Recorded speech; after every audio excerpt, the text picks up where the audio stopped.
When was the last time you sat in complete silence? Not sleeping, not scrolling, not thinking about what comes next? Just still. If you are struggling to remember, you are not alone. The average human mind generates between 60,000 and 80,000 thoughts per day. Most of them are the same thoughts you had yesterday and the day before. You are not living in the present moment. You are living in a loop. And the ancient world, thousands of years before smartphones, before noise, before the relentless acceleration of modern life, already knew this was coming. They left you a way out. You just forgot to look. Chapter 1. The Ancient Warning. 3,000 years ago, in the forests of ancient India, a group of sages walked away from everything. Not because life had broken them, because they understood something most people never do. That the noise of the world was not just a distraction. It was a prison.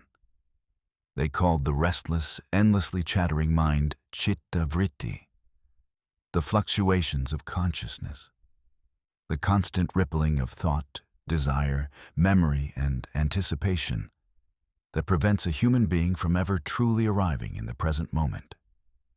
And their solution was radical.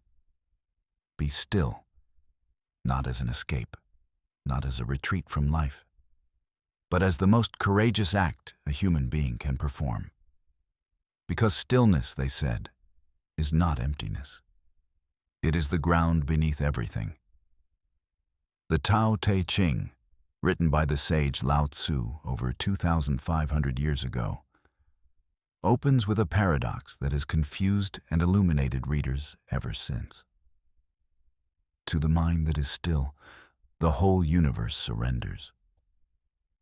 Not the mind that is busy, not the mind that is planning and calculating and optimizing. The mind that is still. The ancient Egyptians built their entire spiritual architecture around the concept of Ma'at. Cosmic order, balance, stillness at the center of all things.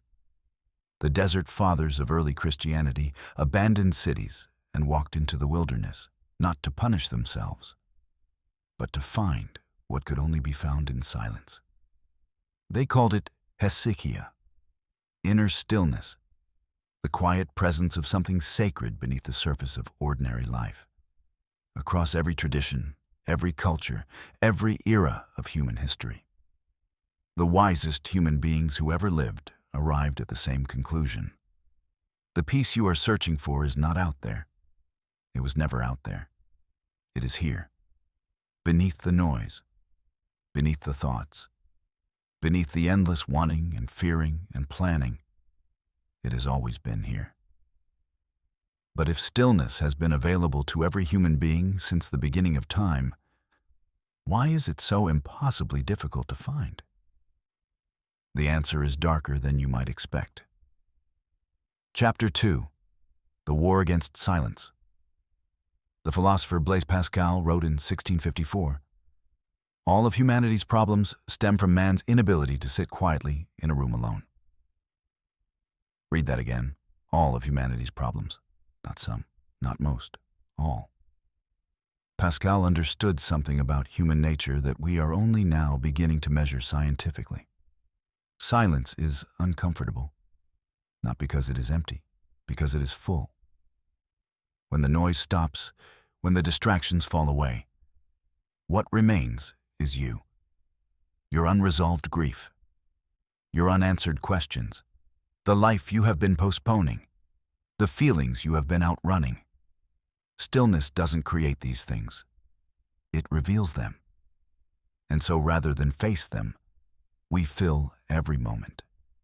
Music in the morning, podcasts on the commute, screens at night. Noise as a constant companion, a wall between the self and the silence that waits just beneath it. The Zen tradition calls this monkey mind. The restless, swinging, never-landing quality of a consciousness that has forgotten how to be present. The Buddhist teacher Thich Nhat Hanh spent decades teaching a single practice: Not complex philosophy, not elaborate ritual. Just this: come back to your breath. Come back to this moment. Come back to what is real. Because the present moment, he said, is the only place life actually exists. The past is memory. The future is imagination. Only now is real. And yet most of us spend almost no time here. The Sufi mystic Rumi wrote, "Out beyond ideas of wrongdoing and right-doing, there is a field. I'll meet you there." That field is stillness. It exists beyond judgment, beyond analysis, beyond the endless noise of the thinking mind. And every ancient tradition, without exception, said the same thing about it. It is your natural state. Not something to be achieved, not something to be earned, something to be remembered. And what happens when you finally remember, when you finally stop running and turn around to face the silence, is something the ancient teachers described as the most profound experience available to a human being. Chapter 3. The Gift of Stillness. The Sanskrit word shanti means peace, but not the peace of absence, not the peace of a problem finally solved or a conflict finally ended. It means something deeper. The peace that exists before the problem, before the conflict, before the thought. The peace that is not created by circumstances and therefore cannot be destroyed by them. This is what the ancient world was pointing to. Not a peace you build, not a peace you earn, a peace you uncover. The Upanishads, among the oldest spiritual texts ever written, describe a state called turiya, the fourth state of consciousness, beyond waking, dreaming, and deep sleep, a state of pure awareness, pure presence, pure stillness. And they say, this state is not rare. It is not reserved for monks and mystics and those who have renounced the world. It is the background of every single moment of your life. You are swimming in it right now. You just cannot see it because of the noise. The Christian contemplative tradition speaks of the peace that passes all understanding, a stillness so deep it defies rational explanation, something felt, not thought, something lived, not learned.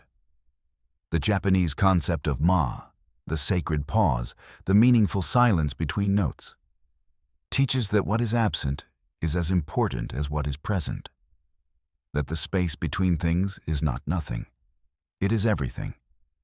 And in the Taoist tradition, Wu Wei, effortless action, moving with the natural flow of existence, can only be accessed from a place of inner stillness, not forcing, not striving, not pushing against the current of life, but flowing. All of these traditions, separated by thousands of miles and thousands of years, were describing the same experience. The moment a human being stops fighting existence and simply meets it. That moment is peace. Not the peace of getting what you want, the peace of no longer needing things to be different from what they are. And here is what makes this ancient wisdom so devastating in its simplicity. You do not need to travel to a monastery to find it. You do not need years of practice or a perfect life, or the resolution of every problem you are currently carrying. You need only this: one conscious breath, one moment of genuine presence, one instant of choosing stillness over noise. The door is always open.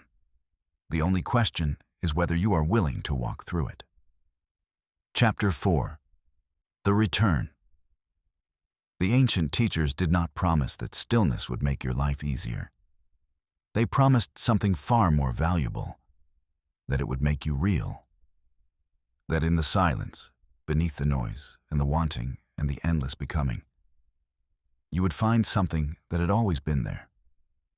Something the Vedantic tradition calls Sat Chit Ananda, being, consciousness, bliss. Not three separate things, one thing. the deepest nature of what you are. Lao Tzu said, "Nature does not hurry, yet everything is accomplished." The river does not force its way to the sea. It finds it, inevitably, naturally, by following the path of least resistance. This is the invitation of stillness, not to stop living, not to stop caring, not to withdraw from the world, but to move through the world from a different place, from the center rather than the surface, from presence rather than panic, from peace rather than fear. The Zen masters had a saying: before enlightenment, chop wood, carry water.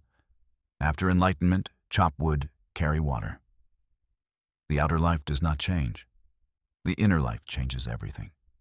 And it begins not with a dramatic transformation, not with a sudden revelation, but with the simplest act available to any human being at any moment: stopping, breathing, being here. The ancient world spent thousands of years trying to hand you this gift. It has been waiting in the silence all along. The only question left: are you finally ready to be still? 40 Arba.